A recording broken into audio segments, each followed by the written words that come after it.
Up, Craig. Craig. Cheers, Craig. Hey, Craig. Yo, Craig.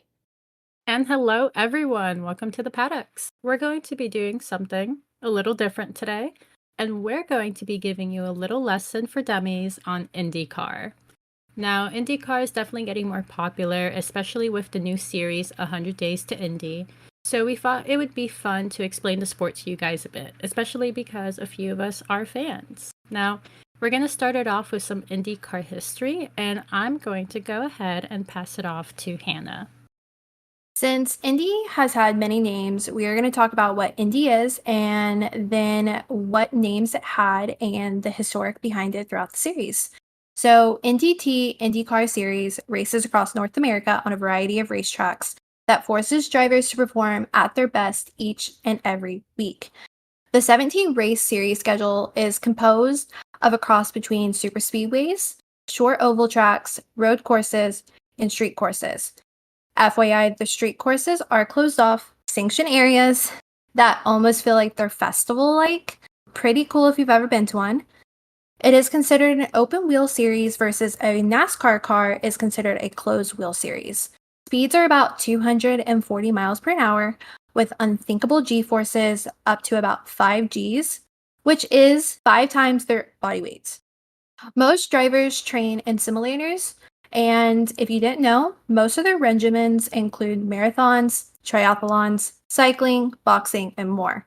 So pretty cool to see them cross over to different sports to help them train. But what are some basic Indy history that you should know so you feel a little bit more prepared to watch your first race? IndyCar came around in 1996. However, it has been around way before then, just under a variety of different names. Indy 500 is a championship of championships for the motorsport, where it is always held at the Indianapolis Motor Speedway since 1911, which is why it is such a well-known and popular race. And now we're going to talk about what the start of Indy is and how it started from one name to ultimately become the name it is today. So, IndyCar is one of the oldest forms of car racing in the United States. The first series of racing was run by the AAA and was called the American Championship Car Racing. It ran from 1909 to 1955. The very first race of the series was held in Portland, Oregon in June of 1909, and interestingly enough, it only had 6 drivers in the race. The race only lasted for 3 laps, and the average speed that each car reached was about 56 miles per hour. The first season consisted of 23 races, including both street racing and dirt tracks. The final race of the season was 480 miles long and spanned the distance between LA and Phoenix. Like Hanna mentioned, the Indy 500 was not introduced until 1911, but before that, races were still held at the track in Indianapolis, but were only either 50 miles, 100 miles, or 200 miles. Tracks were mainly wooden board tracks, but over time they were converted to concrete tracks as the wooden board tracks became too expensive to maintain, especially during the Great Depression.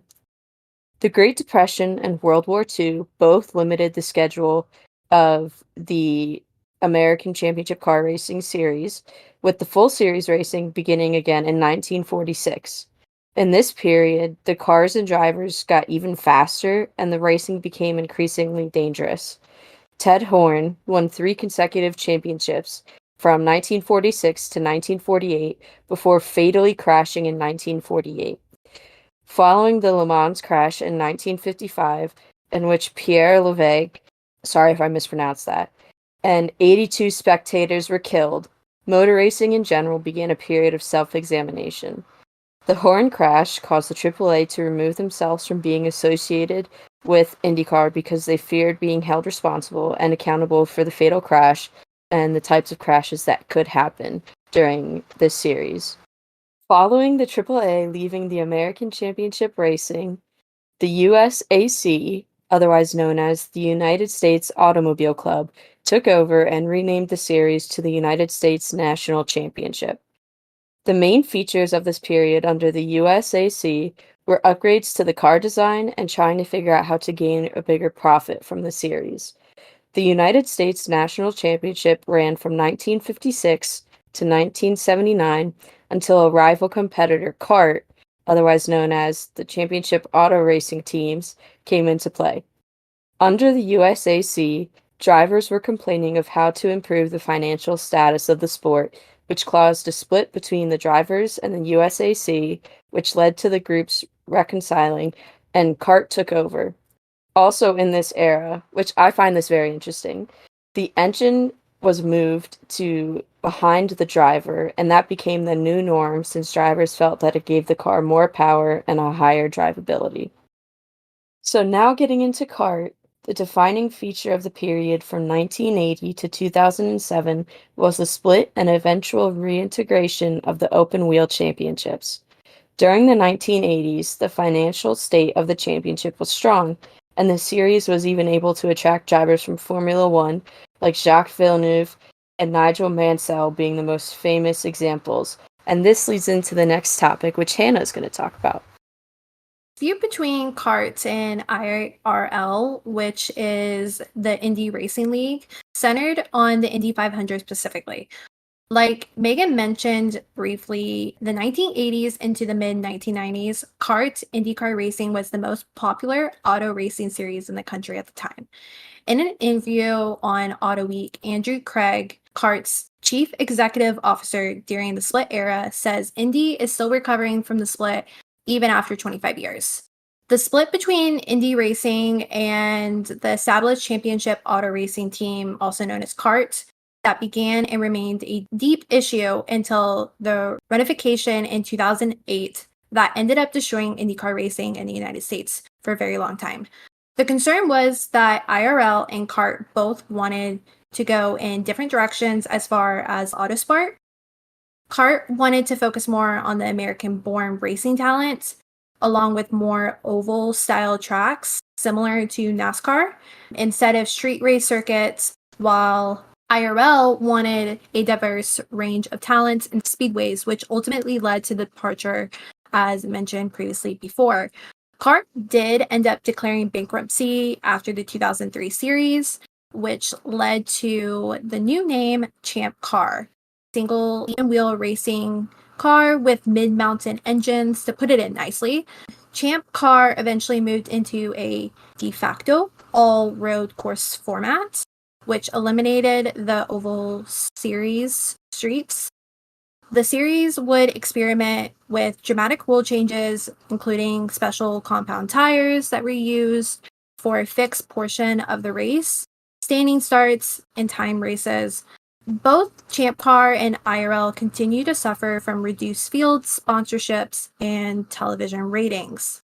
It was known as the successor after CART officially departed from Indy. It existed from 2004 to 2007, which ultimately after that became IndyCar and what it is today. But as we wrap up the talk of IndyCar, I will pass it over to Casey to talk about the difference of Indy from Formula One. Well, both IndyCar and Formula One are kind of top-tier, open-wheel, single-seater racing. There are some differences and similarities between the two. Unlike Formula One, which is raced around the globe with races all over in different continents, IndyCar only races in North America. Currently, all of the races except for one are in the United States, except for Toronto, up in Canada. But there's been talk of adding a race in Mexico to truly make the series a North American series, having races in all three of the main countries of the continent.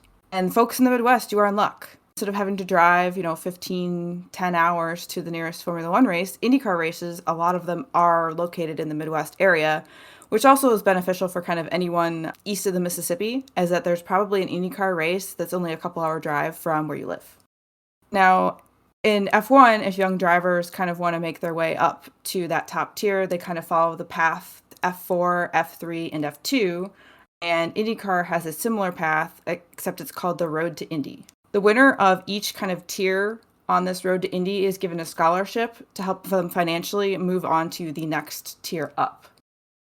Indy NXT, which is the tier right below NTT IndyCar, is formerly called Indy Lights and is kind of the equivalent of F2, and it's also one of the support races in IndyCar during the race weekend. So a lot of times you can see both the Junior Series and the IndyCar Series at the same race.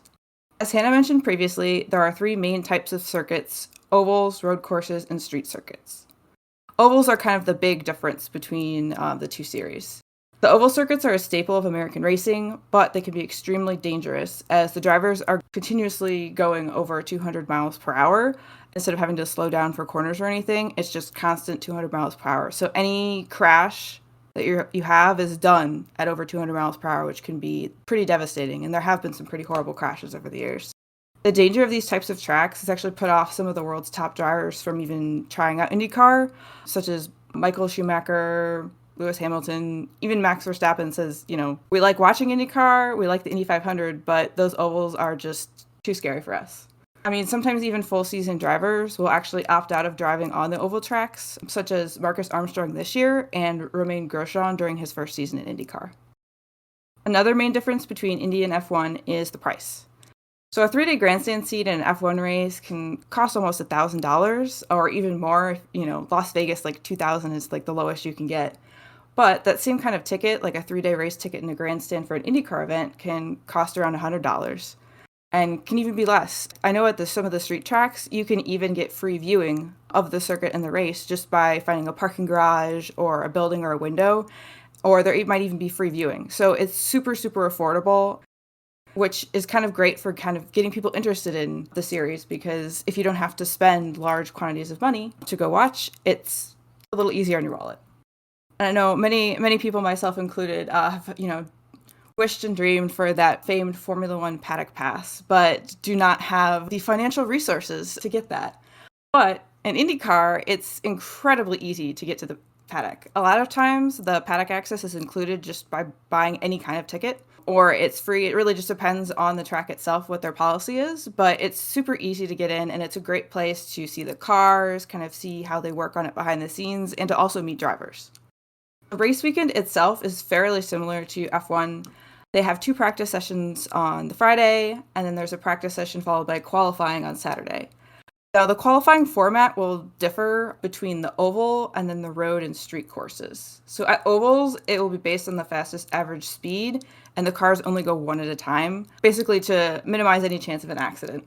And then they'll go in the reverse order of how many points they entered that race with. And then at road and street circuits, it's a 3-round knockout, kind of more familiar format, where the first round of the field, it'll be split into 2 groups, and then the fastest 6 of each group will move on to the top 12. And then the top 6 of that 12 will move on to what is called the Firestone Fast 6, which is the session that will determine who gets pole for the race. On Sunday, for road and street circuits, they have 1 extra practice session. They have a 30-minute warm-up in the morning just to give the drivers more chances to kind of get their cars ready for the race. Another main difference is that IndyCar uses what is called a rolling start. So instead of having the cars stopped and then as soon as you see the green light, hit the throttle and go, there is something called a pace car, which is basically, think of a safety car, that determines the pace with the cars following around the circuit, all in their assigned positions. And then when the pace car pulls into the pits and the race is green flag, that means the race is on, but it's from a moving start instead of at a standstill. Question for you, Casey. Yeah. So is the drive start kind of like a safety car similar to NASCAR where they do the same thing? Yeah, so it basically it's kind of interesting to watch because all the drivers have to kind of keep their order as they go around the track, and there can be accidents. People can crash during these kind of, even on restarts, because it's always a rolling start for Indy. But yeah, they just kind of follow the safety car, I guess, around the track at a certain set speed until they are given the green flag. That actually confused my dad the very first time he watched F1 because he was used to watching the Indy races. He asked me, he was like, why aren't they doing a rolling start for F1? Like, why are they stopping? And I was like, I can't explain it. It's just different because they're different series. But that confused the heck out of him the very first time I had him watch an F1 race. I know. Every time I watch an Indy race, I'm always like, where's the park for me? Like, what? Where is that? And then I'm like, oh yeah, it's different. Oh yeah, you can actually see the cars getting dragged into the pit lane at the start and end of the race. They get towed with like a strap hooked onto the car it's like a little trolley, and they get kind of towed into the pit lane. And that's kind of where they kind of get everyone ready, and they'll go right by you. Like, you'll be not even a foot from the car, and they'll just tow it right by you. So it's a great chance to kind of see all the cars as they go by. That's so cool. Speaking of cars, IndyCar is what we call a spec series. So the cars are all uniform. Unlike Formula One, where you also kind of have an engineering championship, where, if you have Adrian Newey on your team, you're basically guaranteed as many wins as you can possibly imagine, just because you're able to design the aerodynamics of the car better. But with IndyCar, you all have basically the same car. So it's a focus of kind of more of the skill of the driver versus the engineering of the car. So all cars will use the same chassis, which is the body of the car, and it's made by Dallara, and it's called the DW12, after the late driver Dan Weldon, who actually helped test the chassis prior to his death. As of 2018, the teams used the same universal aero kit, which is made up of the front and rear wings, the side pods, and the engine cowlings. IndyCar uses a 2.2-liter V6 engine, but the teams can choose between two different engine manufacturers, either Honda or Chevrolet. The two OEMs compete in a manufacturer's championship to see kind of who has the most successful engine that year. So who has the most wins, who has the most poles, kind of which cars with which engines did the best. The only part of the car that isn't supplied to the teams or isn't kind of a universal part is the dampers. And these are devices that kind of help to disperse energy from shaking or bouncing, which is definitely an issue. If you look at any of the onboard cameras, it can get really bouncy and shaky in those cars. The cars also don't have power steering, which means that it takes an incredible amount of force to move the wheel, especially at high speeds or with any kind of quickness. So a lot of times the IndyCar drivers have to have incredible upper body strength just to be able to drive their car. And just like the halo was introduced in F1 to kind of increase the safety and protection of the drivers, in IndyCar, an aero screen was added for the same purpose. It's a windshield-looking device that uses a ballistic screen anchored by titanium framework to help protect against impact and from flying debris, and it's especially useful at oval tracks. Like helmet visors, they feature tear-offs that can be removed during a pit stop to help improve visibility.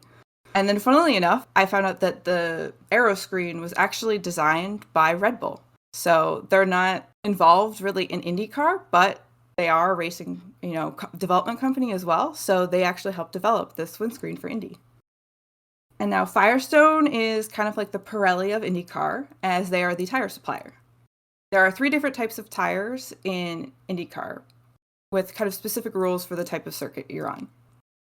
On oval courses, only the black primary tires can be used, and if it rains, the race stops. No racing in the rain for ovals. It's just way too dangerous.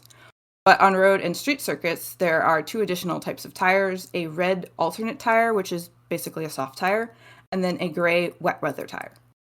And the pit lane in Indy is a bit different too. It's a long, continuous lane, or recently in the Detroit Grand Prix, they had the first split pit lane, where there were basically 2 sides that the driver had to choose left or right, depending on where their kind of team was located, and then they'd rejoin to enter back in the track. And there's a little short concrete wall that you have to hop over to kind of get to the car to do the pit stop. And so unlike F1 that has a huge pit crew of 16 and it takes, seconds to change the cars, it takes a little bit longer with IndyCar. There's only 7 members that are allowed to perform a pit stop. The car has an air jack that when activated automatically lifts the car up so that the tires can be changed. And at the same time, the car is also refueled, as IndyCar is a refueling series, as the fuel tank doesn't have enough space to basically hold fuel that'll last the whole race. Also, adjustments to the wing angle made to improve kind of the aerodynamics at the time. Another difference is that in IndyCar, as long as you finish the race, you get points. So P1 gets a whopping 50 points, P2 40, and then every kind of point jump down to P10 after that gets halved. So it's 10 points between P1 and P2, and then it's 5-point difference, and then it just keeps going down until P10. And then from P10 to P25, the points go down 1 by 1 for every place. And then any car that finishes after P25 just gets a basic 5 points. And there are additional points that are given for pole position. You get 1 point. And then you also get 1 point if you lead at least one lap during the race. Another additional 2 points are given for the person who leads the most laps during the race. So you can get a total of 3 points just for leading the race the most, which is a bit interesting. And there's also no limit to how many drivers a team can have. You can have 1 driver, you can have 5 drivers. It really just kind of depends on how much money do you have and resources you have to have the cars. And some drivers don't participate in every race. A lot of times you'll have single entries for the Indy 500 just because it's such like a huge event. I mean, Fernando Alonso's entered it 3 times, just the Indy 500. And that happens a lot because people will want to try out the American oval racing at such an iconic event. And now Hanna will talk about the teams themselves and the drivers for this year's IndyCar field.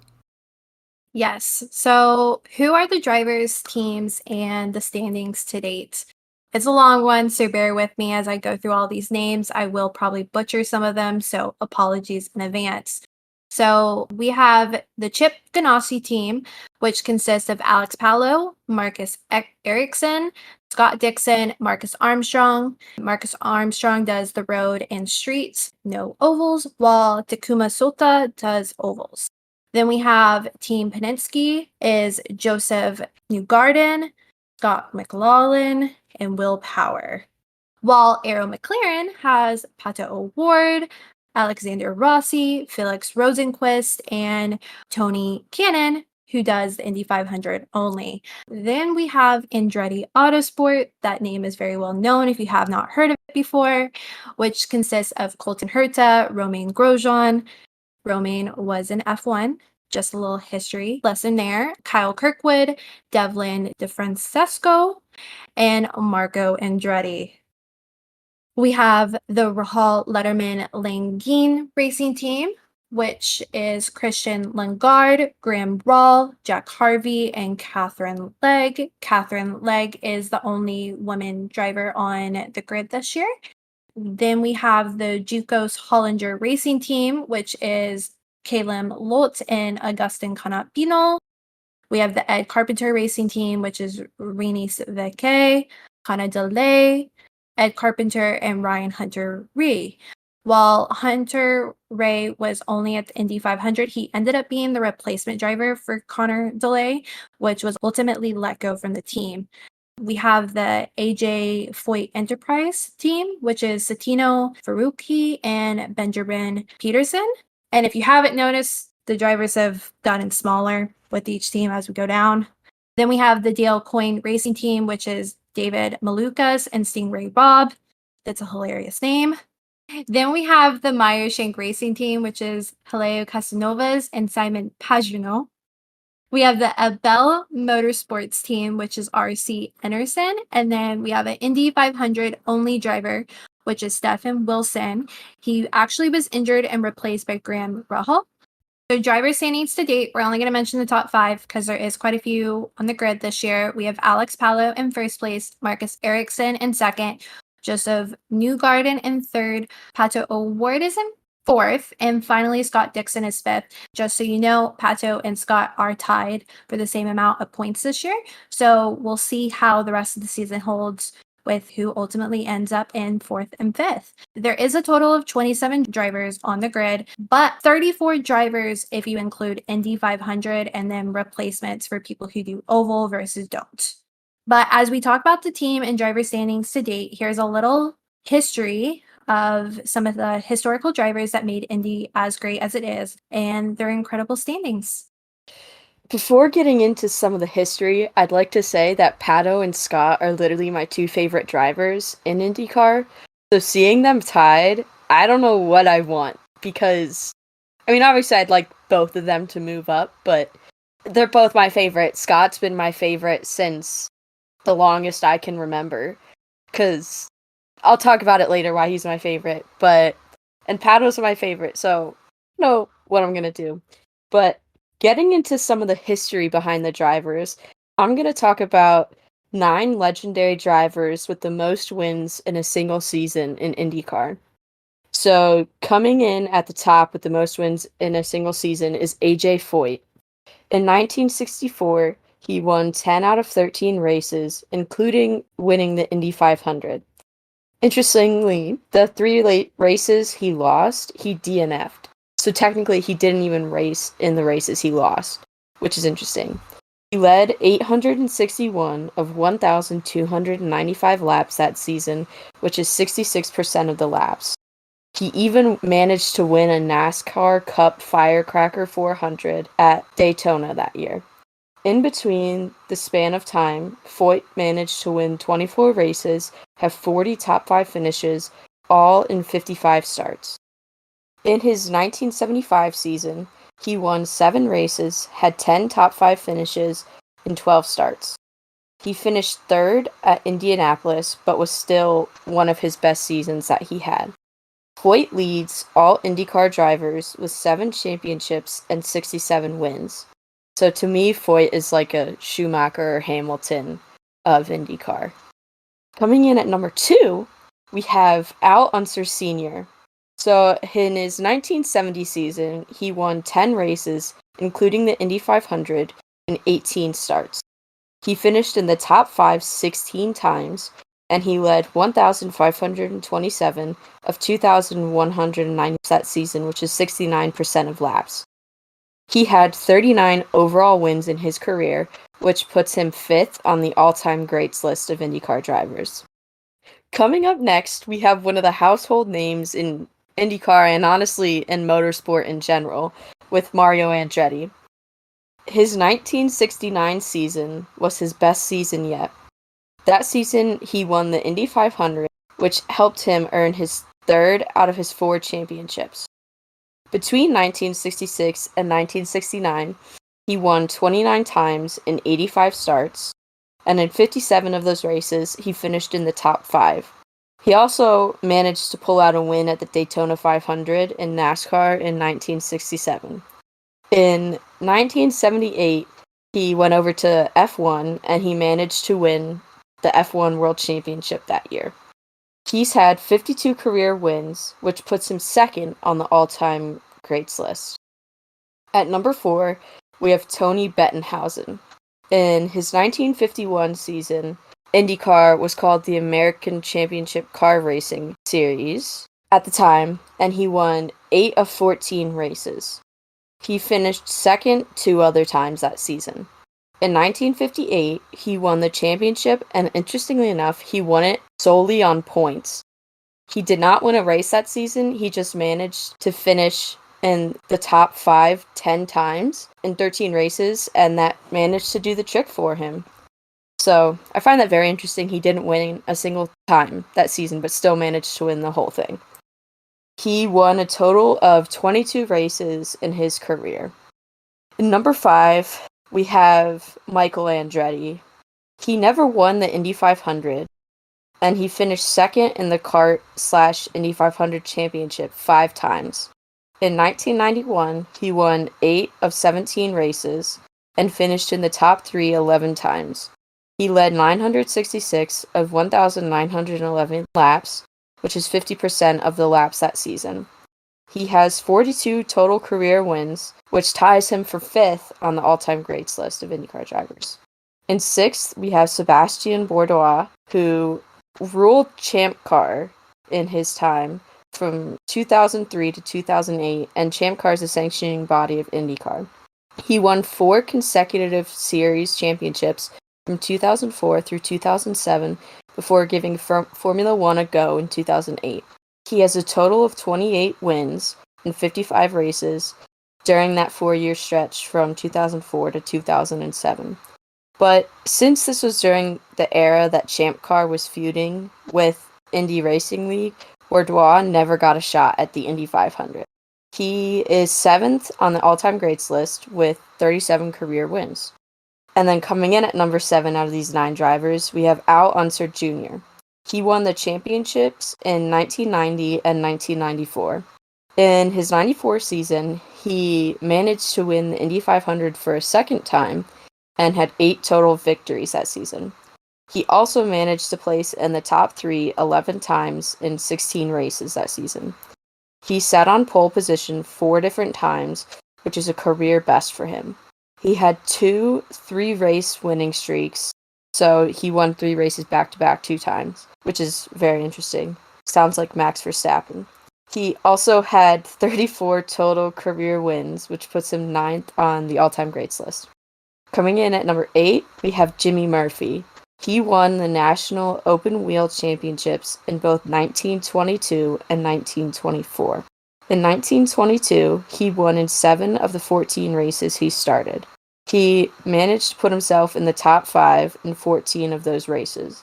The highlight of his season came at the Indy 500, or Indianapolis, where he became the first driver to finish the race with an average speed over 90 miles per hour, which is big back then because if you remember way back to the beginning when I was talking about the beginning of IndyCar, 56 miles per hour was the average speed limit at that time. So going 90 miles per hour is pretty impressive. And his pole speed that year was even faster, and he managed to break 100, and he had 100.5 miles per hour. His career ended tragically when he was killed in a crash in a dirt track race in Syracuse, New York in 1924 at the age of 30. He still was awarded the 1924 season championship, though. He competed in 6 of the 9 races that year and won 3 of them. And then coming in at number 9 of our 9-person list, we have Paul Tracy.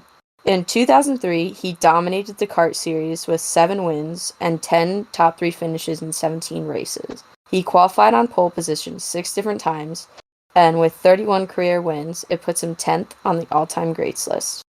So now we're going to talk about how females have been involved in IndyCar and the different women that have been in IndyCar. So there are about 10 women across the span of time who have been in the IndyCar series. And they are Janet Guthrie, Desiree Wilson, Amber First, Lynn St. James, Sarah Fisher, Danica Patrick, Milka Dunno, Simona De Silvestro, Ana Beatriz Figueiredo, Pippa Mann, and as Hanna previously mentioned, Catherine Legg. And back when I was younger, I got to go to IndyCar races with my dad because he used to work for Bridgestone, which is basically mother company over Firestone. So his area that he worked in would win. It was a competition every year, essentially, to win tickets to go to the Indy 500. And so his area always put in the work, and he managed to win 2 tickets to the Indy 500. I'm pretty sure he won it 3 times, and then when Formula One raced at Indianapolis, he won 1 year, and he took my mom. But I managed to go 2 of those 4 times, and I got to meet Danica Patrick, and if I remember correctly, Sarah Fisher was also on the grid at the same time. But meeting Danica Patrick was one of the coolest, experiences ever. Just, as a little girl and seeing this, one woman, in this pack of men and seeing her actually do well in IndyCar because she statistically has been the most successful woman in IndyCar was pretty cool. And actually getting to meet her and talk to her and then see her on the racetrack, it was mind-blowing as a little girl.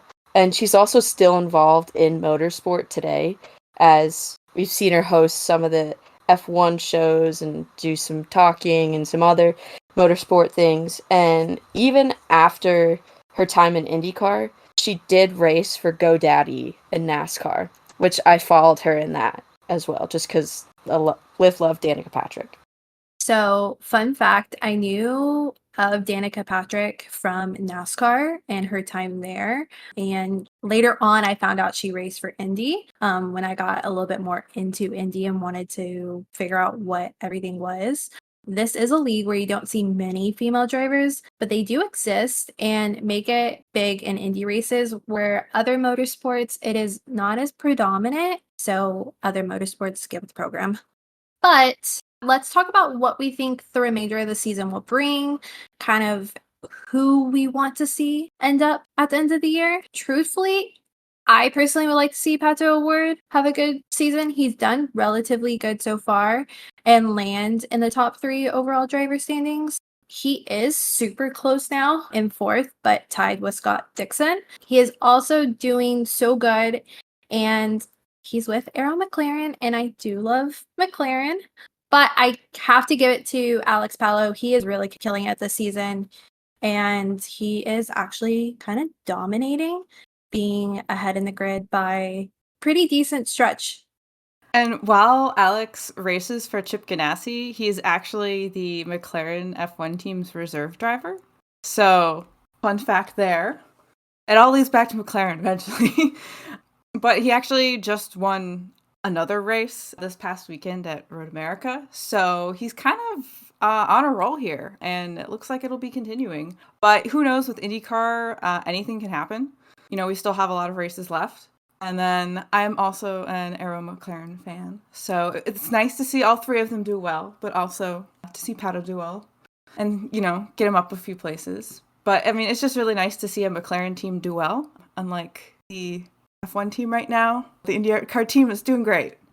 I was just going to say, does Aero McLaren need to give regular F1 McLaren some pointers? Yeah, I agree, Hannah. Like I said in the podcast of the race recap, the F1 team definitely needs to take some pointers from the IndyCar team.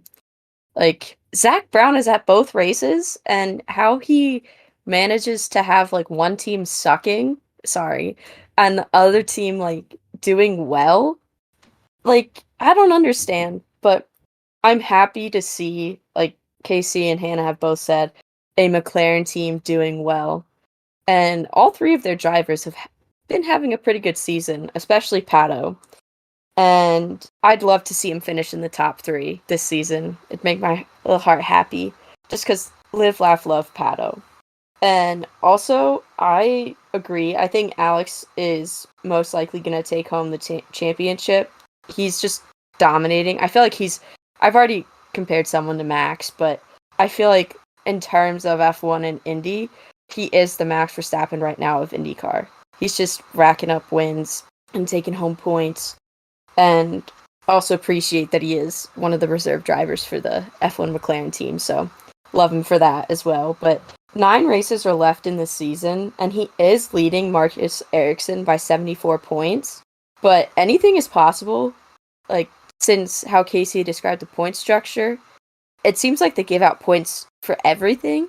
So Alex could have a really bad race, and Marcus could have a really good race. Not that I want that to happen. I do not want that to happen. I'd like to speak that into the universe. But anything is possible.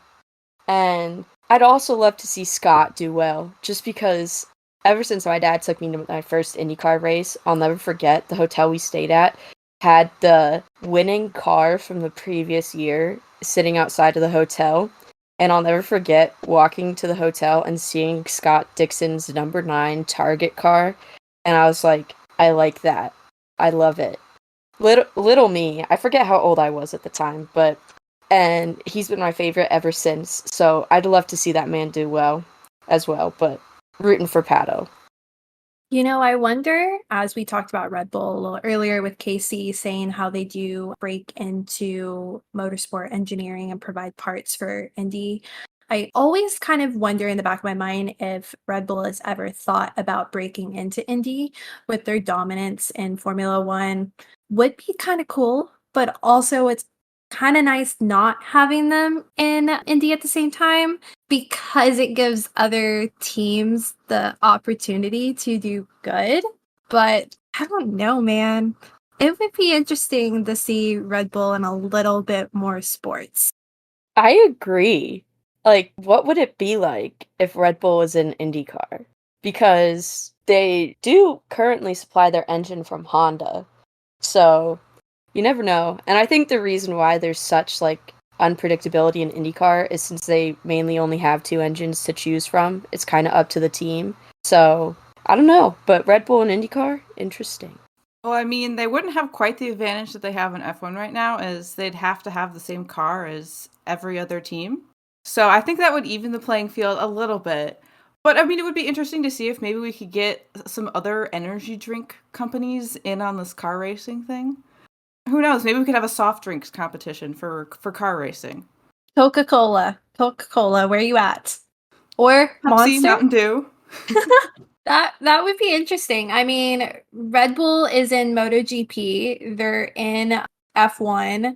I think they're I don't think they have a car for NASCAR, but I think they're a sponsor of a NASCAR car, if I'm not mistaken. Don't quote me on that. But it would be interesting to see some of the other teams branch out that are on F1 grid or like the MotoGP grid into other motorsports to kind of put there. And like you said, it'd be similar playing field since they have to use similar stuff across the board. But I know, and maybe hold on. I know I'm probably wrong about this, but is Ford an engine in Indy or no? No, they're not. I was about to say with the Ford turnover in Bull in F1, that'd be interesting to see how that goes into Indy, but never mind. Well, I mean, with a Honda joining up with Aston Martin in 2026 and with Fernando Alonso having raced in Indy before, will we see him come back? Who knows? Or, will we see them try out Indy? They have the engine connection. True. Didn't and you mentioned this earlier, some of the other F1 drivers have always said that like after Formula 1, they don't see themselves leaving motorsport, that they would like to try out different opportunities like Roman did. So it'd be interesting to see once, Lewis gets his 8th world championship or Max retires his dominance from Formula 1 if they'll move into Indy. It's definitely a safer sport than others. Yeah, it'd be great. That would be great. Or even to see some of the drivers who currently aren't on the grid, like Mick or Danny, just to see them racing again. They're huge in America as well. But I think those ovals are scaring them away. But maybe if they find out, hey, you don't have to race the ovals, you can just do like the street and the road courses, maybe they'd be more on board. But who knows? Yeah, I was gonna say, like you said, Casey, I know a lot of them are terrified of the ovals and just how fast they're going in that oval shape. I don't know if there's a different word for oval, like how a circle is circular. I just thought of that. Like, is it Ovular. ovular? But yeah, I don't know. Is it ovular? I don't know. But I know that scares a lot of them. And I know Max has said like he pretty much wants to try every form of motorsport at some point in his future. But I know he is skeptical of IndyCar. And also, Marcus Ericsson, who's second in the championship standings, he did race in F1, I think, for one season. Alfa Romeo. It was 1 or 2 seasons. Yes, and he raced with Charles while he was there. Interesting. I did not know that. Don't some of the drivers for Indy start out in some way, shape, or form in karting and then the Formula series, like from Formula 4 to Formula 3, and then essentially when they and quote unquote when they don't make it, they move on to into Indy, or is it that they chose to take that opportunity more than F1?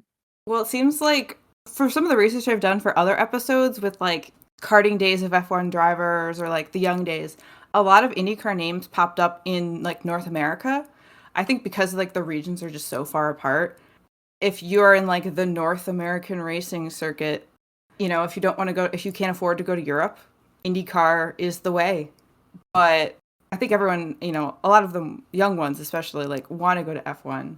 But I know there's some people in IndyCar who've also raced in, the Formula Series. So I think there is a bit of overlap. It's just kind of like, where can you get a seat to race? Pato, I need you in Formula 1 next, please and thank you. He is a reserve driver for McLaren, so maybe we'll see him at another practice session, like how he was in Abu Dhabi last season, how he drove in one of the free practice sessions, and how we've seen Alex drive in one of the free practice sessions, and how Alex literally just did testing in, I'm pretty sure it was Barcelona. He just did some Pirelli testing for, so maybe we'll see him. I need Pato at Austin, Coda. It's coming up in October. So, Pato, if you're listening to this, please be there. Please and thank you. I actually got to meet Pato at the Detroit race. I was a volunteer there, and then when I wasn't working, I got to roam the city, the circuit, everything. It was super fun. I think Hanna mentioned it previously, but the street circuits really are kind of like a huge festival. There's just a million people all around you, and you're all there just to watch racing. Like, the paddock was super cool. You get to see the cars go right by you, and you can look in the garage and basically see them tearing all these cars apart to work on them. And you can even see like the technical inspection that they have to go through, and, you know, see them measure all of that. And it was cool seeing, you know, all of these drivers walk by and they're like right next to you. It's crazy. It's an incredible experience.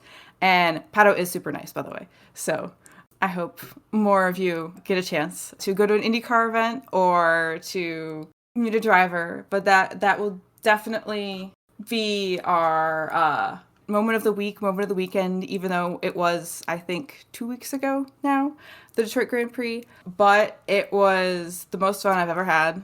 Where I was, you know, stationed for work, these cars are going right by me at like 200 miles per hour. You can feel it in like the concrete and, you know, feel it go right by you. It was crazy. And of course, since the circuit was in Michigan and our roads are not known for being smooth, quite a bumpy circuit. So it was crazy seeing how the cars handled it. It was so much fun. They also had, I think, IMSA racing there as well, and Trans Am. So there were different race series to see. It was cool kind of seeing all the people on like all the decks of the parking garages overlooking the circuit. Just kind of wandered up there. Tons of people on like rooftops events too to watch the race. Like literally there was a spot anywhere in the city. There were even free viewing platforms that the organizers had put up specifically for free viewing, just to get people interested in IndyCar. Because if it's free and people are like, hey, you know, what's that noise? Because it is very loud. Highly recommend bringing earplugs. Your ears will thank you as the cars go by. But definitely a great experience that I highly recommend is going to an IndyCar race. There's still races left this season. I don't know how close they are to anyone, but the tickets are relatively inexpensive. And if you want to volunteer as well, it's a great way to kind of be more involved in the behind the scenes and the working of the event as well. I definitely want to try to catch an IndyCar race sometime soon, and I hope you all enjoyed learning about Indy today, because I know I did. Thank you so much for listening today. I want to know who your favorite drivers or teams are, and let us know on our socials. I know I enjoy Pato and his happy personality, but do tell us who you like. All of our socials are at Paddock Girls Podcast, except for Twitter. You can reach out to us at Paddock Girls Pod when you're on there. We were really glad you joined us in the paddock today. See you next time. Bye, Craig. Bye, Craig. Bye, Craig. Bye, Craig. Goodbye, Craig.